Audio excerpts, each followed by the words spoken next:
नहमदुहु व नस्तईनुहु थी कि तू लौहो कलम तक पहुँचा और मेरी मेराज है कि मैं तेरे कदम तक पहुँचा। बलगल उला बिकमालिही कशफत दुजा बिजमालिही हसनत जमीउ खसालिही सल्लु अलैहि अल्लाहुम्मा आमीन। रब्बना ज़लमना अनफुसना व इन लम तगफिर लना व तरहमना लनकुनन्ना मिनल खासिरिन। हाय अल्लाह ताआला, আজকের এই প্রচন্ড ঠান্ডাকে উপেক্ষা করে তোমার বান্দা বান্দিরা, হাজার হাজার মা বোনেরা ভাইয়েরা এই মাগরিবের নামাজের পরে সার কবলে স্টেপনি গ্রিন স্কুল এই হলে আমরা কয়েকবার দুরুদ ও সালাম পড়ে তোমার দরবারে হাত তুলেছি। মেহেরবানি করে দুরুদ ও সালামটুকু সোনার মদিনায় নবী পাকের রওজা মুবারকে পৌঁছে দাও। तमाम পৃথিবীর মাটির নিচে যত মুমিন মুমিনাত শুয়ে আছেন তাদের আরওয়ার পরে সওয়াব পৌঁছে দাও রব্বুল আলামিন। এ মাহফিলের আয়োজন যারা করেছেন আর শোনার জন্য যারা এসেছেন, কিয়ামতের দিন মুসিবতের সময় এ মাহফিল আমাদের সকলের জন্য নাজাতের ওসিলা বানিয়ে দিও আল্লাহ। ইয়া রব करम तू अगर करे वो बात दे जुबान को जो दिल पर असर करे। रब्बना तक़ब्बल मिन्ना इन्नका अंतस समीउल अलीम व तुब अलैना इन्नका अंतत तव्वाबुर रहीम। सुब्हान रब्बिका रब्बिल इज्जति अम्मा यसिफून व सलामुन अलल मुरसलीन वल्हम्दुलिल्लाहि रब्बिल आलमीन। जनाब सभापति, हजारात उलामाए किराम, सम्मानित दीनदार ईमानदार भाइয়েরা, পর্দার আড়ালের আমার মা ও বোনেরা, আপনাদেরকে আবারও বলছি আসসালামু আলাইকুম ওয়া রাহমাতুল্লাহি ওয়া বারাকাতুহু। আমরা আল্লাহ সুবহানাহু ওয়া তাআলার দরবারে লাখো কোটি শুকরিয়া আদায় করি, যিনি মাত্র কয়েক ঘন্টার প্রচারে স্টেপনি গ্রিন স্কুলের এই জায়গায় প্রচন্ড ঠান্ডাকে উপেক্ষা করে হাজার হাজার মুসলমান নরনারী একত্রিত হওয়ার তৌফিক যে মনিব দান করলেন, সেই মহান মালিকের দরবারে, রব্বুল ইজ্জত ওয়াল জালালের দরবারে, আল্লাহ সুবহানাহু ওয়া তাআলার দরবারে, আলিশান দরবারে লাখো কোটি শুকর আদায় করছি। আল্লাহ পাকের শেখানো ভাষায় বলছি আলহামদুলিল্লাহ। মোহব্বতের সাথে জোরে সোরে সবাই পড়েন আলহামদুলিল্লাহ। রব্বানা লাকাল হামদ হামদান কাসীরান তাইয়িবান মুবারাকান ফীহি ইয়া রব্বি লাকাল হামদু কামা ইয়ানবাগি লিজালালি ওয়াজহিকা ওয়া আযীমি সুলতানিকা। আমরা আল্লাহ পাকের শুকরিয়া আদায় করে নিলাম। আজকের এক মাহফিল, এই মাহফিলে আপনারা এসেছেন, না আপনাদেরকে গাড়ি ভাড়া দেওয়া হয়েছে, না আপনাদেরকে এখানে আসার পরে আপনাদেরকে কিছু খাবার দেওয়ার হবে, কিছু সিন্নি বিতরণ করা হবে, এ ধরনের কোনো খবর পেয়েছেন বোধহয় নাকি? কোনো খাবার নাই, আসার জন্য পেট্রোলের পয়সা নাই, যার যার কাঠের পয়সা খরচ করে পেট্রোল পোড়ায়া একটা চকলেট হয়ে মাহফিল থেকে পাওয়া যাবে না, এইভাবে কষ্ট করে। আর আজকে মনে হয় সব থেকে বেশি ঠান্ডা পড়েছে। এই প্রচন্ড ঠান্ডার ভিতরে মা বোনেরা ভাইয়েরা আপনারা যারা এসেছেন, এটা প্রমাণ করছে আমরা আল্লাহ রাব্বুল আলামিনের দ্বীনকে ভালোবাসি। আলহামদুলিল্লাহ। এটা শুধুমাত্র কোরআনের মহব্বতে, ইসলামের মহব্বতে, রাসূল করিম সাল্লাল্লাহু আলাইহি ওয়াসাল্লামের মহব্বতে, এর ভিতরে দ্বিতীয় অন্য কোনো কারণ নাই, অন্য কোনো বিষয় নাই। বিষয় একটাই, আমরা আল্লাহ পাককে ভালোবাসি। মৃত্যু পর্যন্ত যেন আল্লাহ পাকের মহব্বত, রসুলের মহব্বত, কোরআনে কারীমের মহব্বত, হাদিসের মহব্বত, ইসলামের মহব্বত দিয়ে আল্লাহ পাক আমাদের দিলগুলিকে যেন ভরে দেন। আমরা আজকে এখানে যখন আলোচনা করছি, এই মাসটা হচ্ছে মাহে শাবান, কি মাস বলুন তো? মাহে শাবান। শাবানের শেষ পর্যায়ে আমরা চলে এসেছি। আমরা এখন মুখোমুখি হয়েছি মাহে রমজানুল মুবারক। আলহামদুলিল্লাহ, রমজানুল মুবারক আমাদের সামনে। 12টি মাসের মধ্যে শ্রেষ্ঠ মাস রমজানুল মুবারক। এই পবিত্র মাসকে সামনে রেখে আমরা এখানে আলোচনায় বসেছি। এই মাসটির আল্লাহ পাক এত বরকত দিয়েছেন। এই মাসটি সম্পর্কে রাসূল করিম সাল্লাল্লাহু আলাইহি ওয়াসাল্লাম আখেরি শাবানে খুতবা পেশ করেছিলেন এবং সেই খুতবায় তিনি বলেছিলেন, হে উপস্থিত জনগণ, হে মানব মণ্ডলী, আল্লাহ পাক আমাদের জন্য একটি পবিত্র মাস আমাদেরকে দিচ্ছেন, দান করেছেন, যে মাসটির নাম হচ্ছে রমাদান। রমাদান হচ্ছে রামদুন, রা মিম দত। রাম ধাতু থেকে উৎপত্তি, এর অর্থ হচ্ছে জ্বালানো, পুড়িয়ে দেওয়া, ভস্ম করে দেওয়া। রমাদান, রমজান মুবারকে যারা নাকি সিয়াম সাধনা করে, আত্মত্যাগ করে, অর্থাৎ তিতিক্ষা, ত্যাগ এবং তিতিক্ষা করে, রমজান মুবারকে আল্লাহ পাক যেভাবে রোজা চান ওইভাবে যারা রোজা রাখে, তাদের সমস্ত গুনাহ সমূহকে আগুন যেমন আবর্জনাকে জ্বালিয়ে দেয়, রোজা যদি সঠিকভাবে কারো হয় তাহলে তার গুনাহগুলিকে এইভাবে জ্বালিয়ে ভস্ম করে দেয়। সুবহানাল্লাহ বিহামদিহি। এই রমজান আমাদের সামনে। আমি আমার আলোচনার শুরুতে আমি আপনাদের খেদমতে আরজ করতে চাই যে মাসটির মধ্যে আমরা প্রবেশ করতে যাচ্ছি, দুটি জিনিস আমাদের সামনে এখন। একটি হচ্ছে আমরা মাহে রমজানকে ইস্তেকবাল করতে যাচ্ছি। মাহে রমজান আমাদের সামনে। দোয়া করে নেই যে আল্লাহ পাক এই পবিত্র রমজানের সম্মান করার মতো তৌফিক আমাদেরকে দান করো, আর যেভাবে রোজা রাখলে পরে তুমি খুশি হও সেইভাবে আমাদেরকে রোজা রাখার তৌফিক দান করো, বলি আমিন। এটি হচ্ছে সর্বশ্রেষ্ঠ মাস আল্লাহ পাক মুসলমানদের জন্য দান করেছেন। আবারও বলি আলহামদুলিল্লাহ। কোরআন শরীফের মধ্যে আল্লাহ সমস্ত ইবাদতের কথা বলেছেন, কিন্তু ডিটেইলস আলোচনা করেন নাই। হজ করতে হবে, কিন্তু উকুফে আরাফা করতে হবে, রমিয়ে হেজার করতে হবে, রমিয়ে জেবার করতে হবে, তারপরে 7 বার তাওয়াফ করতে হবে, সাফা মারওয়া সাই করতে হবে। এগুলি কিন্তু কোরআন শরীফে আসে নাই, ডিটেইলস আসে নাই। নামাজ পড়তে হবে, কিন্তু জোহরে কয় রাকাত, আসরে কয় রাকাত, মাগরিবে কয় রাকাত, এই রাকাতগুলি কিভাবে বিন্যস্ত করতে হবে কোরআন শরীফে তা আসে নাই, বর্ণনা করা হয়নি। যাকাত দিতে হবে, কিন্তু কত টাকা হলে কত টাকা দিতে হবে, কত মন ধান হলে কতটুকু দিতে হবে, কত ছাগল হলে, কত গরু হলে, কত পরিমাণ সোনা হলে, কত পরিমাণ রৌপ্য মজুদ থাকলে যাকাত দিতে হবে, এর বিস্তারিত বিবরণ কোরআন শরীফে আসে নাই। চিন্তা হতে পারে যে তাহলে এগুলো আমরা পাইলাম কই? আমরা পেয়েছি কোরআনের ব্যাখ্যা হচ্ছে রাসূল করিম সাল্লাল্লাহু আলাইহি ওয়াসাল্লাম। হুজুর এটাকে আমাদেরকে বলে দিয়েছেন, তিনি শারে ছিলেন, শরীয়ত প্রণেতা ছিলেন।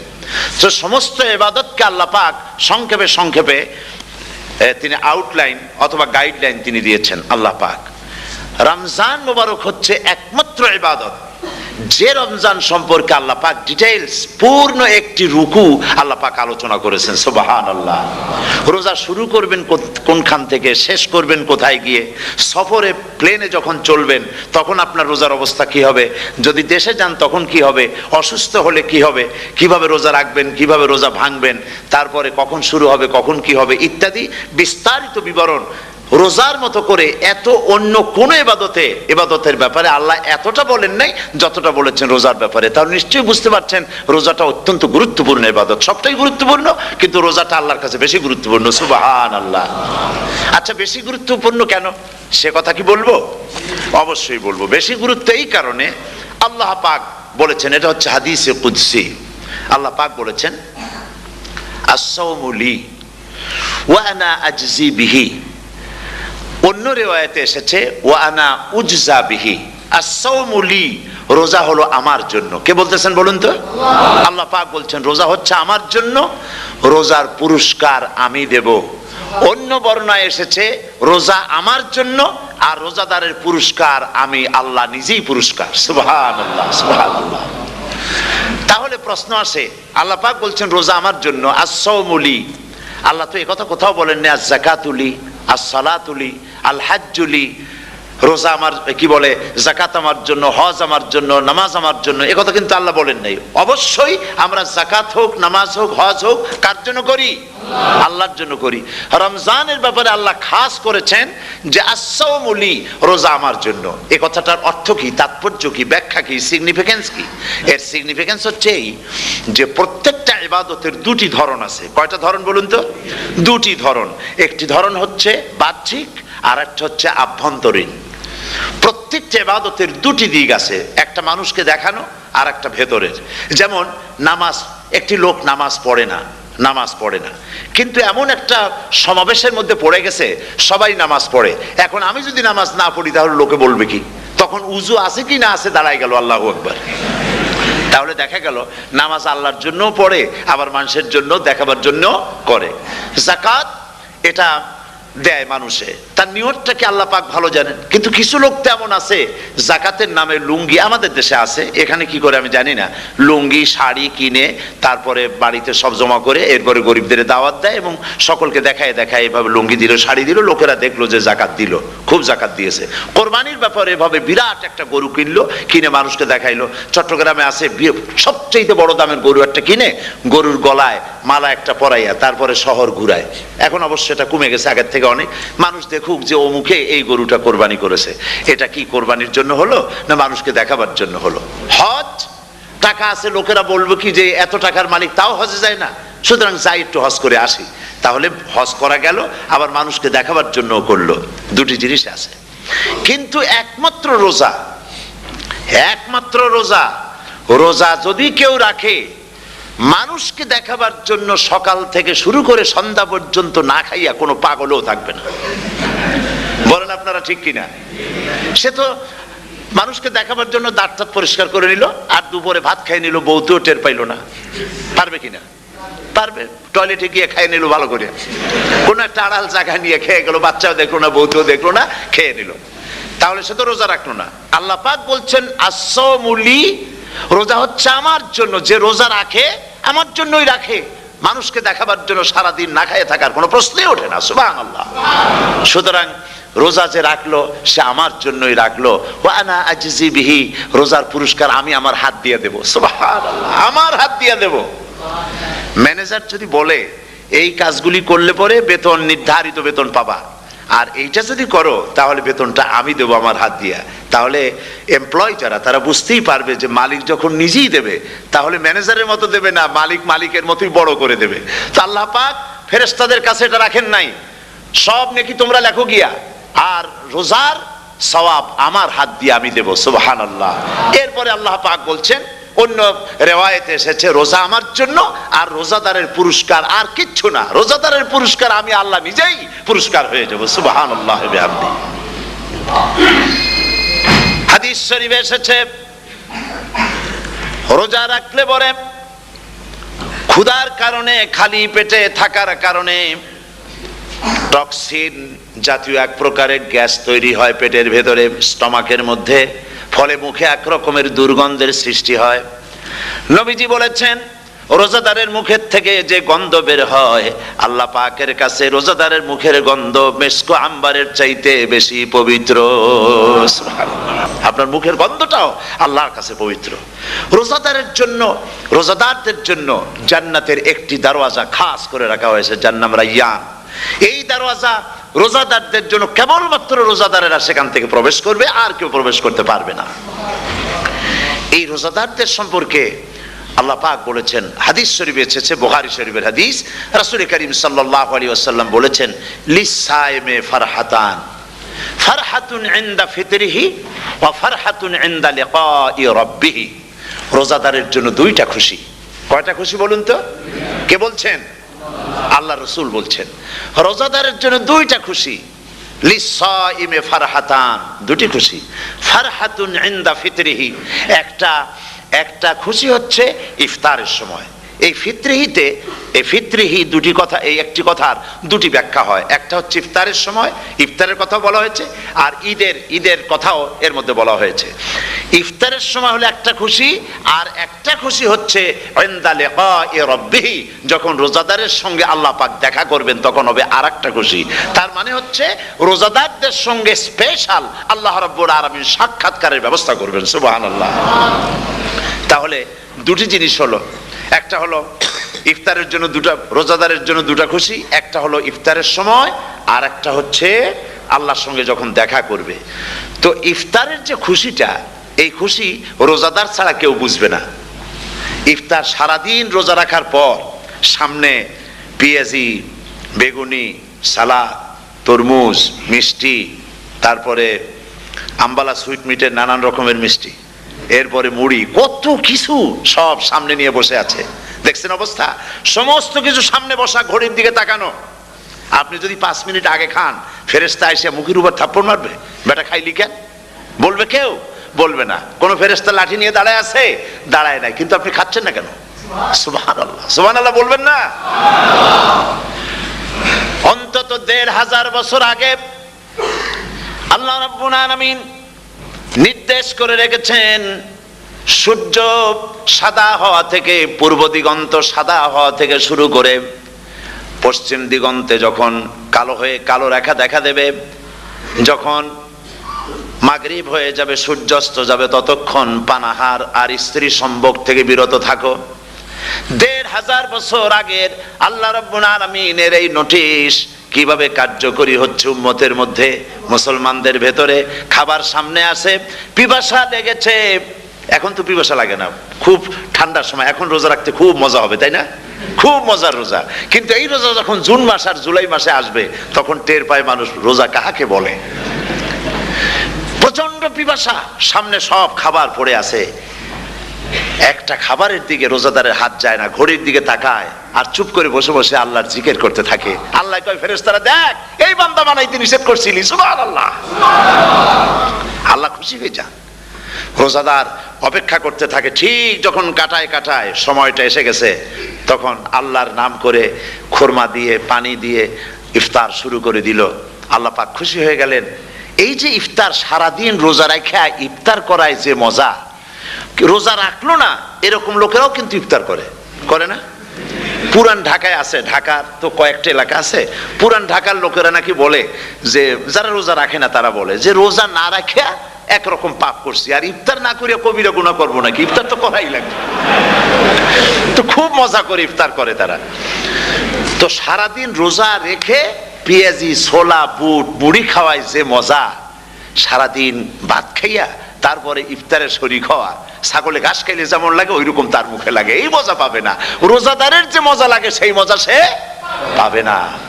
সারা মাস রোজা থাকার পর, আল্লাহর হুকুম মেনে সারা রাত রোজা রাখার পর, তারপরে ঈদের দিনে জামা কাপড় পরিষ্কার করে, শেরওয়ানি গায়ে লাগাইয়া, পাঞ্জাবি পরে, আতর মেখে, এরপরে ঈদের জামাতে যখন দাঁড়ায় যায়, সে যে মজা পায়, সারা মাস রোজা রেখে ঈদের জামাতে গিয়ে সে যে মজা পায়, যে রোজা রাখলো না, ঈদের দিনে খুব জামা, পাজামা, সেন্ট এগুলো মেখে টেকে প্রথম কাতারে গিয়ে দাঁড়ায় গেছে, ও সেই মজা পাবে না। ওর মনের মধ্যে একটা চোর চোর ভাব থেকেই যায়। সে মনে মনে ভাবে, এই জামাত আমার না, জোর করে আসছি, এইখানে দাঁড়াবার যোগ্যতা আমার নাই। মনের মধ্যে সে একটা অপরাধী ফিল করে, সে ফিল করতে থাকে। সুতরাং রোজাদারের জন্য দুইটা খুশি, একটা হচ্ছে ইফতারের সময়, আর একটা খুশি হবে যখন আল্লাহ তাদেরকে দেখা দেবেন। সুবহানাল্লাহ। এই রোজা আল্লাহ পাক দান করেছেন। আচ্ছা, কি জন্য রোজা আমাদের দিলেন? এই জন্য দিয়েছেন যে একটা মাস পৃথিবীর মুসলমানরা না খেয়ে থাকুক দিনের বেলায়, ওই না খেয়ে থাকার যে খাবারগুলি বাঁচবে, এগুলি আল্লাহ অন্য কোনো এলাকার মানুষদের খাওয়াবেন নাকি? এই জন্য করেছেন রোজা, এজন্য করেন নাই। রোজার ফজিলত আল্লাহর নবী বলেছেন, রমজান মুবারকের এত ফজিলত, মানুষ যখন কোন ইবাদত করে, আল্লাহ পাক সেই ইবাদতের নেক আমলের সওয়াব 10 থেকে শুরু করে 700 পর্যন্ত বাড়ায় দেন। 10 থেকে শুরু করে 700 বাড়ায় দেন, ইল্লা সওম, রোজা ছাড়া। নবীজি বলেছেন, রমজান মুবারকে কেউ যদি একটি নফল কাজ আদায় করে, একটি নফল ইবাদত করে, অন্য মাসের একটি ফরজ আদায় করার সওয়াব আল্লাহ পাক নামায়ে আমলে দিয়ে দিবেন। রমজান মুবারকে কেউ যদি একটি ফরজ আদায় করে, অন্য মাসের 70টি ফরজ আদায় করার মতো সওয়াব আমলনামায় আল্লাহ দিয়ে দিবেন। সুবহানাল্লাহ। এই মাস আমাদের সামনে। আল্লাহু আকবার বলি, আল্লাহু আকবার বলি, আলহামদুলিল্লাহ। এই পবিত্র মাস আমাদের সামনে। এই মাসে এত সওয়াব, নফল হয় ফরজের মতো, আর ফরজ হয় 70টা ফরজের মতো। এত সওয়াব কেন হইল? আমরা না খেয়ে থাকি সেই জন্য নাকি? বলতে পারেন কেন হলো? একটি কারণ, শাহরু রমাদান আল্লাযী উনজিলা ফীহিল কুরআন। সুবহানাল্লাহ বলবেন না? এই রমজান মাস হচ্ছে সেই মাস যে মাসে আল্লাহ রাব্বুল আলামিন কোরআনে কারীমকে নাজিল করেছেন। এই মাসের মধ্যে একটি রাত খায়রুম মিন আলফি শাহর, যে রাতটি 1000 মাসের চাইতে বেশি গুরুত্বপূর্ণ আল্লাহর কাছে। সুবহানাল্লাহ। একটি রাত 1000 মাসের চাইতে গুরুত্বপূর্ণ। 1000 মাস ক্যালকুলেটর দিয়ে হিসাব করলে দেখা যায় যে 1000 মাসে 83 বছর 4 মাস হয়। তাহলে তার অর্থ কি এই যে একটানা 83 বছর 4 মাস ইবাদত করলে যে সওয়াব হবে, এই রাত্রে ইবাদত করলে সেই সওয়াব হবে?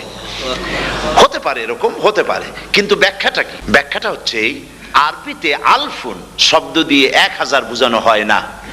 আরবিতে যখন আলফুন বলা হয় তাহলে বোঝা যায় সংখ্যাধিক্য, বিপুল সংখ্যা, হাজার হাজার, হাজার হাজার, থাউজেন্ডস এন্ড থাউজেন্ডস। এইটাকে বোঝাবার জন্য আরবিতে ব্যবহার করা হয় আলফুন, হাজার হাজার। তাহলে আল্লাহ কি বোঝাতে চাচ্ছেন?